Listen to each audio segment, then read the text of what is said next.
uma vez.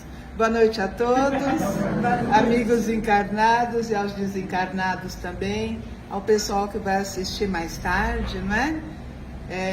Eu sempre agradeço aos amigos mentores espirituais, né, desta nossa casa, essa oportunidade da tarefa, desse nosso bate-papo, não é? Sempre aí através dos ensinos de Deus, pelos desígnios trazidos aí a nós por Jesus e pela boa espiritualidade, né? Para eles eu agradeço sempre a oportunidade, peço sempre um pouquinho de boa intuição, que é para a gente se manter calminho, né? Sempre peço assim aquela tranquilidade para todos nós, para que os nossos espíritos consigam compreender o que nós viemos papear nessa noite, né? Então vamos lá, vamos ao nosso bate-papo de hoje. O tema de hoje, como sempre, né, nos fará assim conversarmos aí sobre nós, né, sobre nós nos conhecermos um pouquinho mais, que sempre é um processo não muito fácil, né? Não é fácil a gente se conhecer. Se alguém perguntar assim para nós, né, quem é você hoje? Você se conhece? Normalmente a gente fala assim, não sei, né? A gente para, né, e fica assim. Então é um processo, esse autoconhecimento é um processo que demanda um cadinho de tempo, não é? Vai lentamente aí pelas nossas aquisições, não é? As nossas aquisições espirituais, que nós vamos adquirindo, né, pequenos recursos aí, através da prece, da meditação, como a moça lá falou para nós agora há pouco, não é? Da realização aí de boas obras com a gente, com os outros também, mas muito mesmo pelo conhecimento de nós mesmos. De nós, não é conhecer os vizinhos, nem os amigos, né? Não, conhecermos a nós mesmos. Normalmente essa aquisição, ela surge assim lentamente pelo despertar das nossas consciências, né? A moça falou assim, onde que está mesmo, né? Aquele conhecimento, aquela meditação, está lá dentro de nós, está lá dentro das nossas consciências, né? E esse conhecimento, ele vai se ampliando aí, até nós termos o entendimento desse universo espiritual que somos nós, né? De como nós estamos aí perante esse mundo em que nós nos encontramos. Como que nós estamos aqui? Como que nós vivemos aqui? Qual que é a forma de nós nos postarmos de uma forma um bocadinho só melhor, não precisa ser muito não é? Para que amanhã, ou daqui a pouco, né? Pode ser daqui a algumas horas, ou daqui a alguns dias, nós estejamos assim, nos sentindo mais livres, mais libertos, mais tranquilos, né? Mesmo após fazer aí, com a ajuda, por exemplo, da meditação, não é? Aí nós fomos lá no Evangelho segundo o Espiritismo, no capítulo 5, no item 25, lá está assim, eu peço licença para ler. Sabeis por que, às vezes, uma vaga tristeza se apodera dos vossos corações e vos leva a considerar amarga a vida? Nossa, quantos pedacinhos assim de coisa a gente já não passou, né? Que a gente se pergunta, ai, nossa, então assim, a gente fica meio derrubado, né? Aí ele fala assim, é que vosso espírito, aspirando à felicidade e à liberdade, se esgota, jungido é preso, né, submetido a esse corpo, né, ao corpo que lhe serve de prisão. Em vão esforços para sair dele. Reconhecendo inúteis esses esforços, cai no desânimo, e como o corpo lhe sofre a influência, toma-vos a lassidão, o abatimento, uma espécie de apatia, e vos julgais infelizes. Todo mundo aqui se sente feliz todos os dias, todas as horas, todos os momentos. E aí a gente sente um cadinho de cansaço, se sente meio abatido por algumas situações, né? Às vezes alguém fala alguma coisa para nós e a gente, pá, né? Cai, não se sente mais legal, se sente pressionado pelo outro, se sente pressionado, às vezes até pela própria doutrina, né? Porque a doutrina, ela faz o quê com a gente enquanto a gente não tem o entendimento de que não precisa sofrer nem sentir dor? A doutrina, ela acaba dando uma certa pressão para nós que estamos no começo do aprendizado, né? Às vezes a gente fica se questionando demais, né? Ah, mas eu aprendi que eu sou orgulhoso. Nossa, eu preciso acabar com isso. Ah, mas como você vai acabar com isso? É de uma hora para outra? Adianta usar lá o chicotinho o tempo todo? Não é assim. É aos poucos, é entender por que que tem aquele sentimento dentro de si. E não é fácil não, é convivendo, né?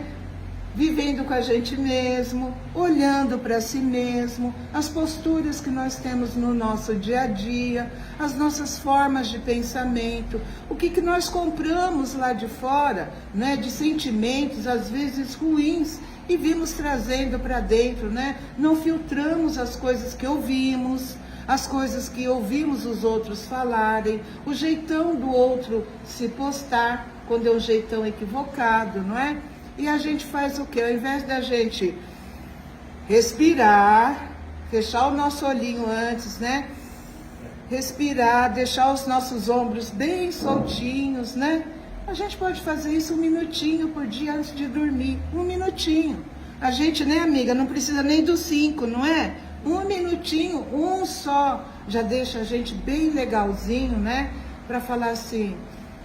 Lespila, como falou o menino para a mãezinha, né? Lespila, e aí vai.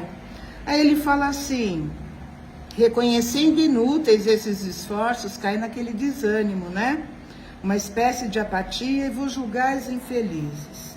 Aí nós iremos falar aqui bastante, né, sobre esses dizeres do espírito, né? O François de Geneve, lá em Bordeaux, não é? Um dos colaboradores da equipe da verdade, referindo-se, na verdade, à melancolia, né? Só que nós não vamos falar da melancolia assim diretamente, nós vamos falar de vários outros sentimentos, né? Que acomete a jovens, a adultos, né? A de meia idade, a pessoas que têm um cadinho mais de idade, né? Um pouquinho mais de tempo. Nós vamos estender não só essa questão da melancolia, mas estender a outros sentimentos que nos trazem, não é? Tantas outras doenças, digamos assim, doenças nossas do corpo, né? As doenças das nossas almas também.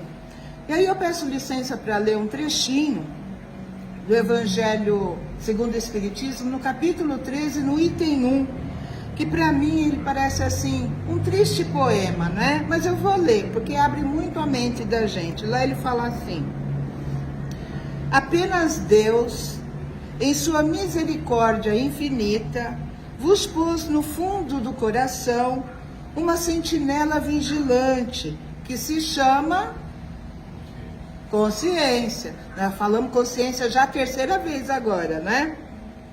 Escutai-a, que somente bons conselhos ela vos dará. Mas por que ele fala isso, né? Ele fala assim, às vezes consegues entorpecê-la, ou seja, deixá-la lá congelada, não é? Não dá importância no que fala a sua consciência, não é? Na sua intuição. Aqui eu não falo intuição quando eu venho para cá, não é?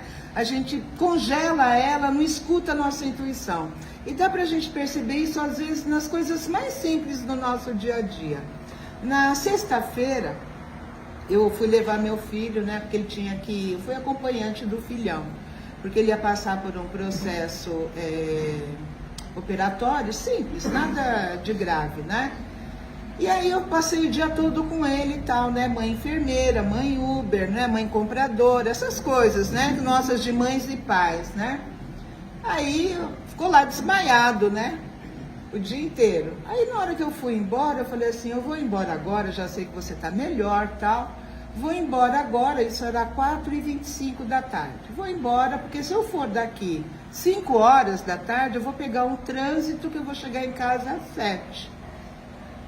Tá, ao invés de ir pela Vergueiro, por exemplo, que ele mora no Rude, ao invés de ir pela Vergueiro, na hora eu falei assim, não vou pelo centro não, que vai ter trânsito de banco, né? 4 horas, 4h30 da tarde, centro de São Bernardo parado. Aí eu falei, vou pela Anchieta. Ai, não segui a minha intuição, gente. Eu fiquei 40 minutos parada ali como chama aquela escola ali? Piaget. Jean Piaget. Eu fiquei do Jean Piaget até chegar ali perto do Bem Barato, sabe o Bem Barato lá na Caminho do Mar? Eu fiquei parada ali 40 minutos, não andava.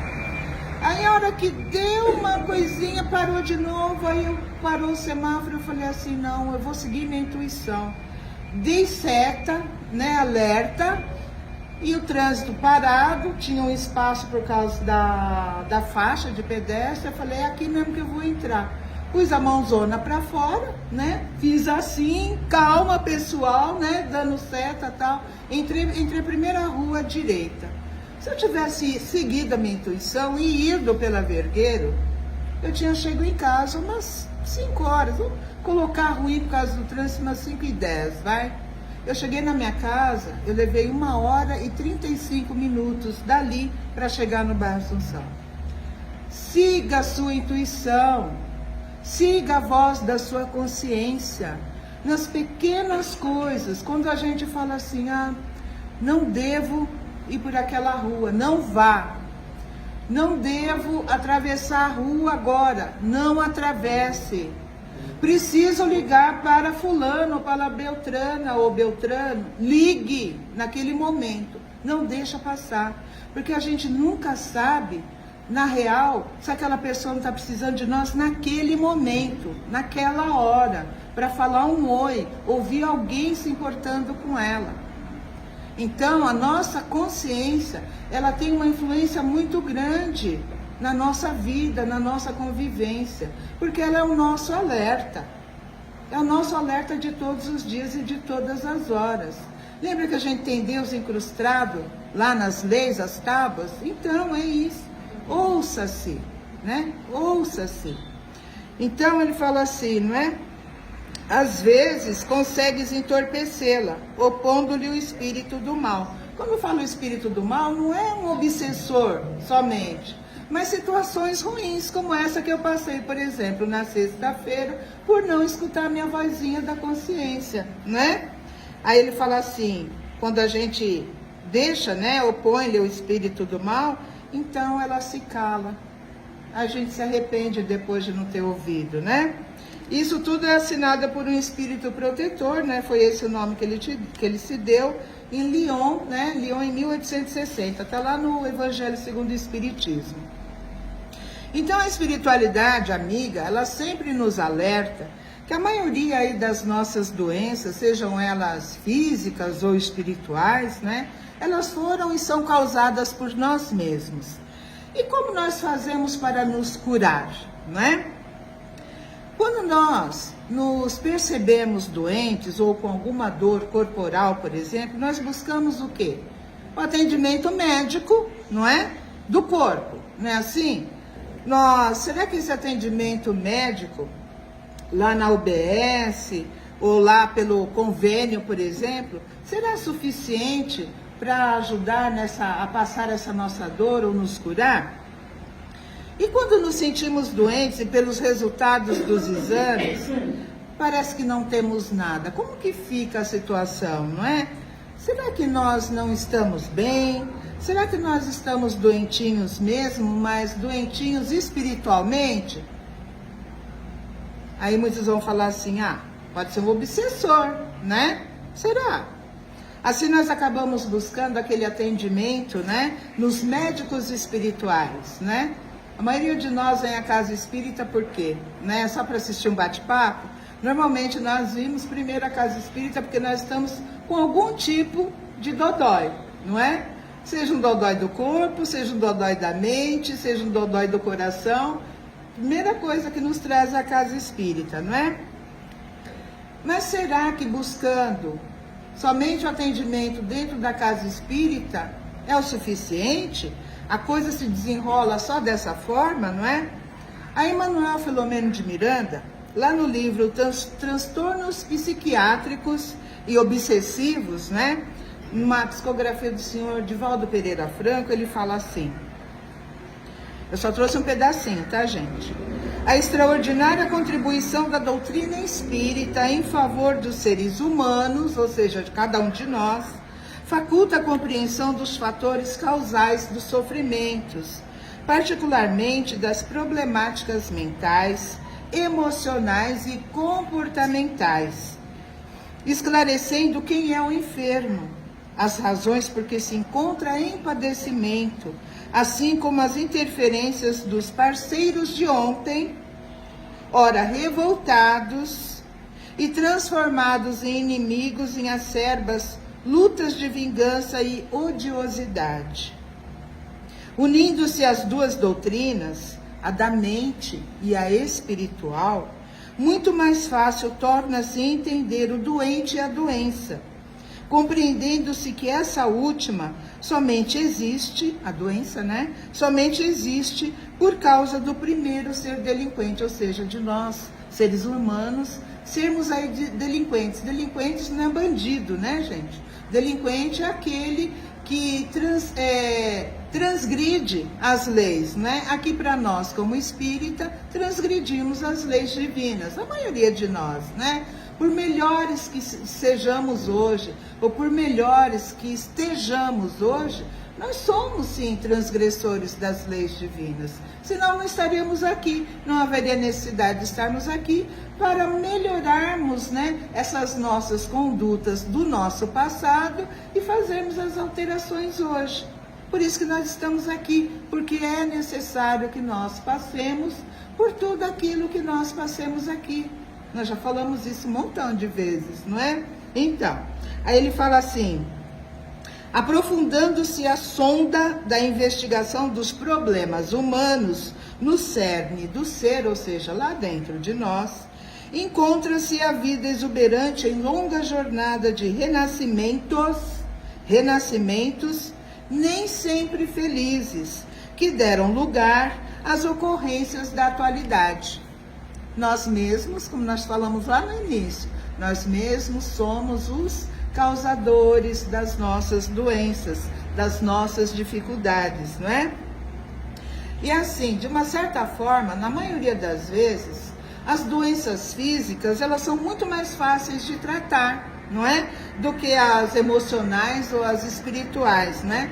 Porque as emocionais ou as espirituais, elas não são, por exemplo, enfaixadas, não são engessadas, não é? Elas não têm como a gente tirar um raio-x das nossas emoções, não é? Como se fossem um ferimento aí.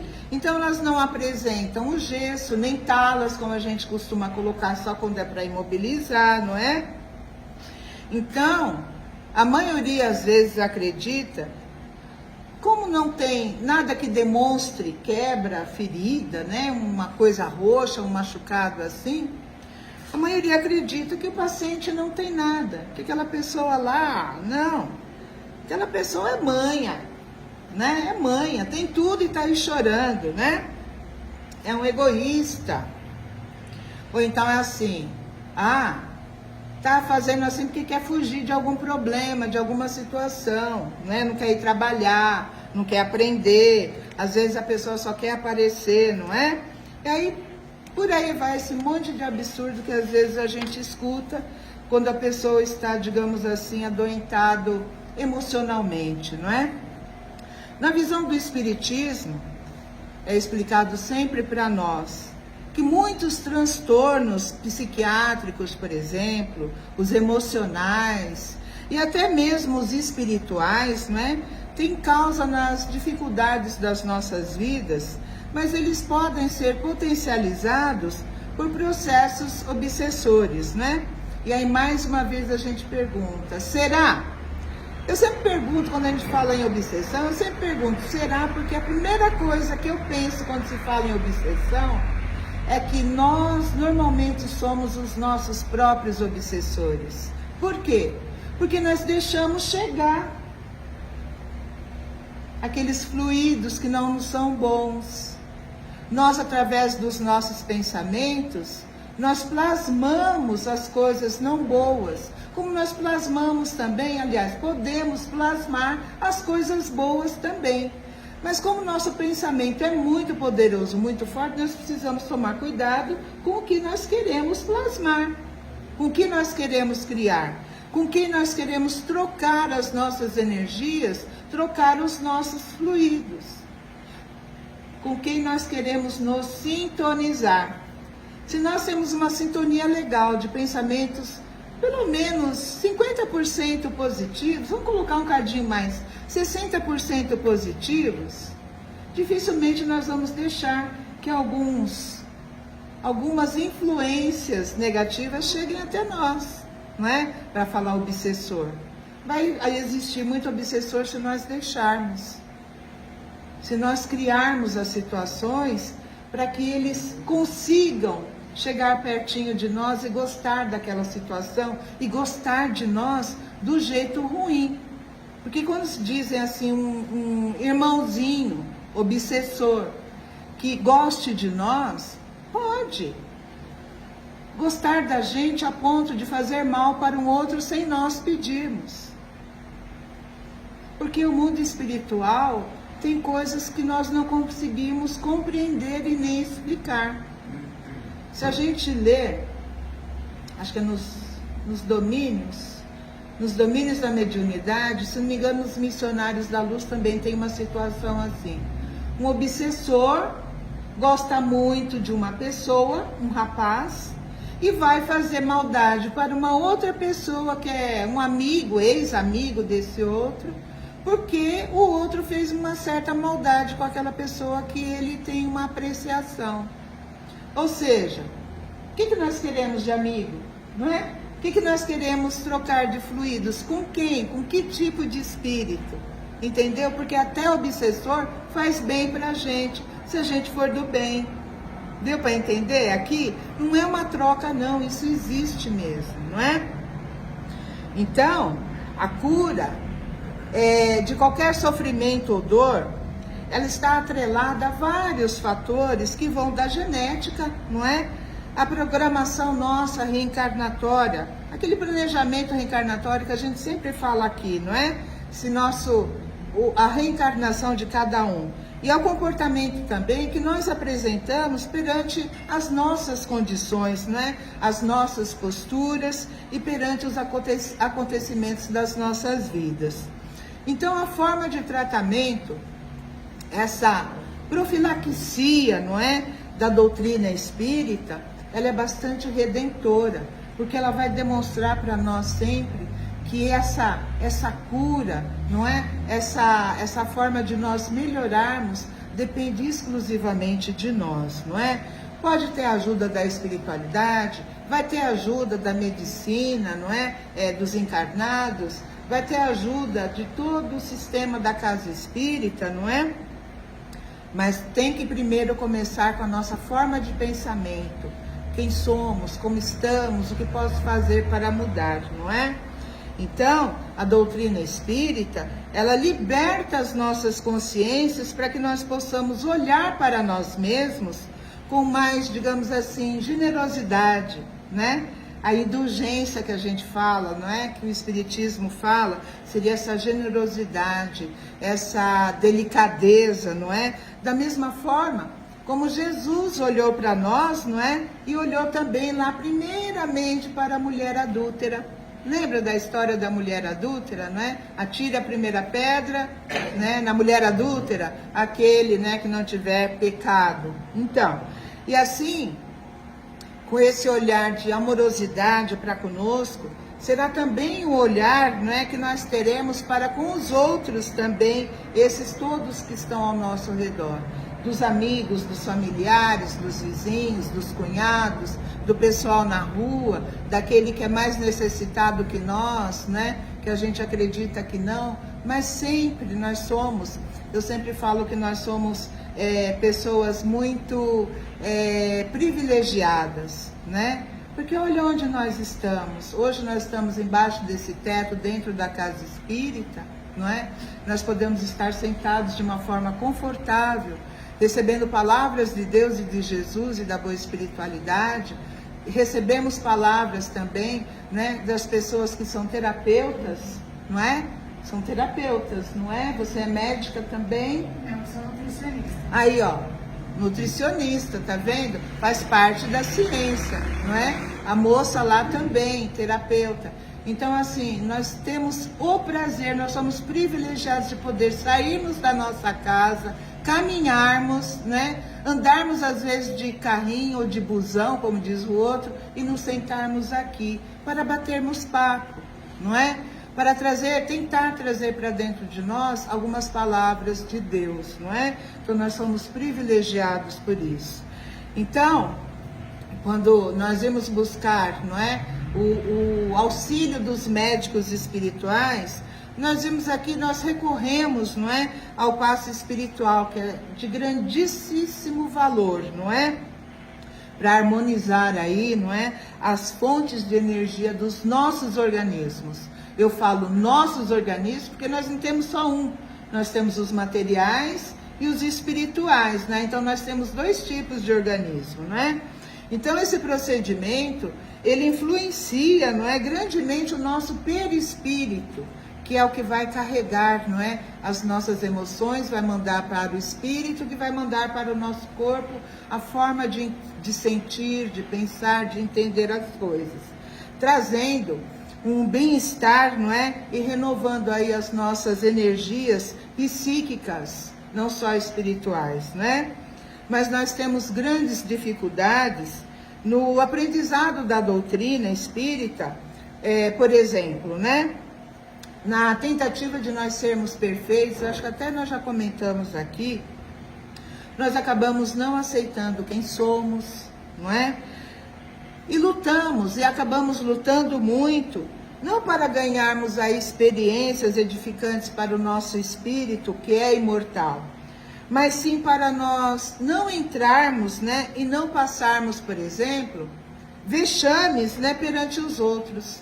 O nosso sentimento é sempre a preocupação de como o outro vai me ver, como o outro vai me olhar. Será que o outro vai gostar de mim, como eu sou, como eu estou, quem, não é? Como eu me visto, como eu me cheiro, como diz o outro, não é? A gente tem muita preocupação com isso. E tudo isso causa bastante ansiedade, gera aí grandes emoções conturbadas aí por toda parte, onde quer que estejamos, né? Aí Hamed, eu gosto muito do Hamed, é um espírito muito iluminado, né? Ele é gerado pelo Francisco do Espírito Santo Neto, e também tem um outro rapaz, o Rafael Papa, né? Que é ele é um médium de cura, não é? É psicólogo clínico também, é escritor e um expositor espírita, não é?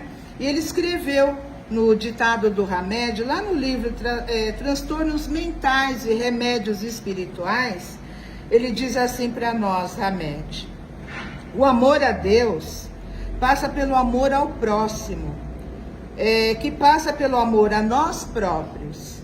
Não posso amar alguém diferente do que me amo, nem mais, nem menos. Não posso dizer que amo a Deus se não amo ao próximo, e se esse amor não for igual ao que tenho por mim. Não é lindo, gente? É muito real isso. Não tem como nós amarmos aos nossos próximos sem amarmos primeiro a Deus. A gente fala assim, eu amo meus próximos, né? Estamos dentro da casa espírita trabalhando por nós e pelos nossos próximos. Mas antes de vir aqui, a gente teve que amar a si primeiro, entender as nossas necessidades, de virmos primeiro à casa espírita, compreendermos como se dá um passe, como se conversa com as pessoas, né? Como que a gente pode encaminhar para um tratamento, ou seja, primeiro conhecemos nós mesmos, para depois transmitirmos aos outros. E aí Deus vai entender que nós amamos a Ele, porque nós fizemos todo esse percurso de amor, conhecendo primeiro a nós mesmos, não é? Então, conhecer as nossas potencialidades e as nossas falhas no campo das nossas emoções, das nossas virtudes e também das nossas competências para a vida, é de uma forma geral muito importante para nós traçarmos um plano de ação que nos leve aí ao verdadeiro autoconhecimento, né? Então ainda lidamos com um grande receio de perder posições, não é, de relevância em vários campos da nossa vida social, da nossa vida profissional e agora também na nossa vida virtual, não é? com as redes sociais aí. Então, com o intuito de manter esse nosso, digamos assim, status, né? O grande número aí de seguidores, né? Que tanta gente persegue, aquele obter aí tantos produtos, tantos likes, né? Obter os bens materiais, nós deixamos de lado os valores cristãos, não é? Que deveriam, na verdade, reger a atividade a qual nós nos dedicamos, que é vivermos simplesmente da melhor forma possível, com vistas aí ao nosso melhoramento espiritual e moral também. Então, a arrogância, não é, de querer ser o melhor em tudo, presente em muitos seres humanos, né, está provocando aí grandes transtornos mentais, o que requer aí a nossa atenção para dois processos que precisam, na verdade, ser desencadeados com certa urgência para revertermos tal quadro num tempo relativamente curto, que é a mudança, na verdade, da postura individual e aí automaticamente a mudança de postura coletiva, não é? Porque não vamos mudar sozinhos e o mundo não vai mudar sozinho. A mudança do mundo, não é, da nossa sociedade, depende da mudança de cada um de nós. E aí soma um cadinho de mim, um cadinho dele, um cadinho dela, dele, né? De cada um de nós assim, e aí sim a nossa sociedade mudará. O José Carlos de Luca, no seu livro Remédios Espirituais, lá na página 21, diz assim: se você está enfermo, não deixe que o desânimo tome conta de seus pensamentos.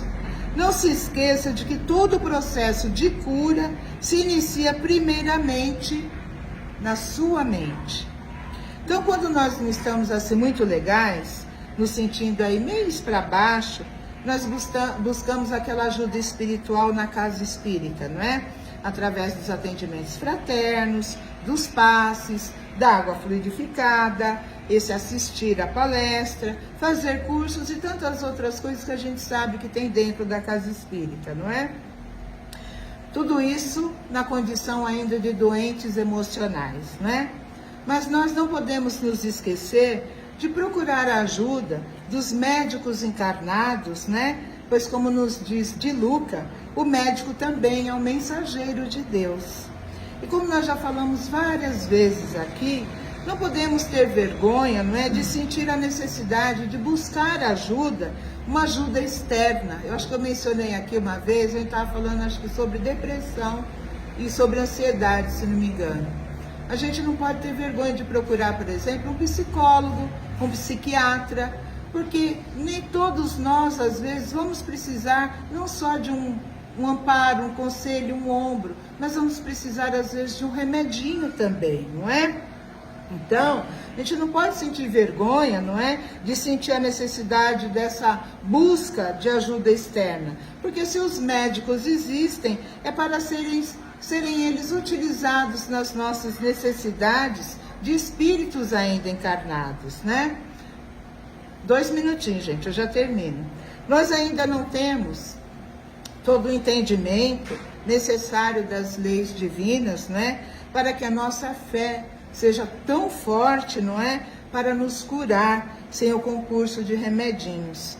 E remedinhos, na verdade, somente, não é, com receita médica, não é, gente? Somente com receita médica. Nada de querer ser um médico automático, né? Então, as nossas dificuldades orgânicas, as nossas doenças, seja da nossa alma ou do nosso espírito, normalmente são desarranjos trazidos pelos nossos espíritos que vêm aterrizar, nossa senhora, eu travei língua agora, aterrizar agora, não é, nessa nossa vida. Então, mágoas, ódios, ciúmes, a melancolia que nós comentamos, quando cultivados com insistência, eles se transformam, não é, em perigosos venenos para os nossos corpos. E onde nós vamos procurar ajuda, não é? Nós temos 2 tipos de ajuda. A ajuda dos médicos encarnados e a ajuda de Deus, através do seu evangelho, que nos foi trazido por Jesus e pela boa espiritualidade.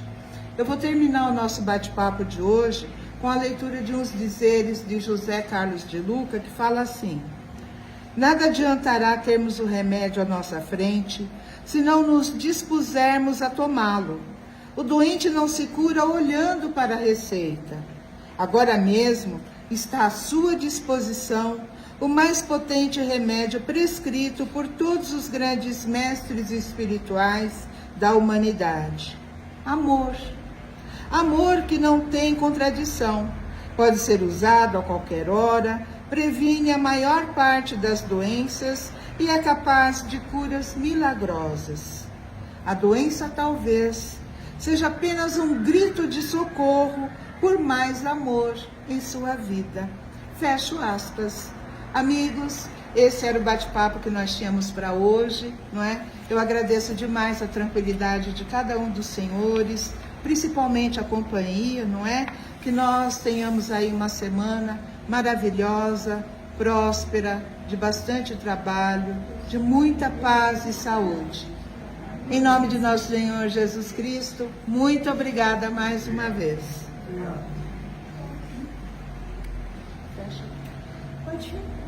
Então você vai fazer oração. Eu que agradeço.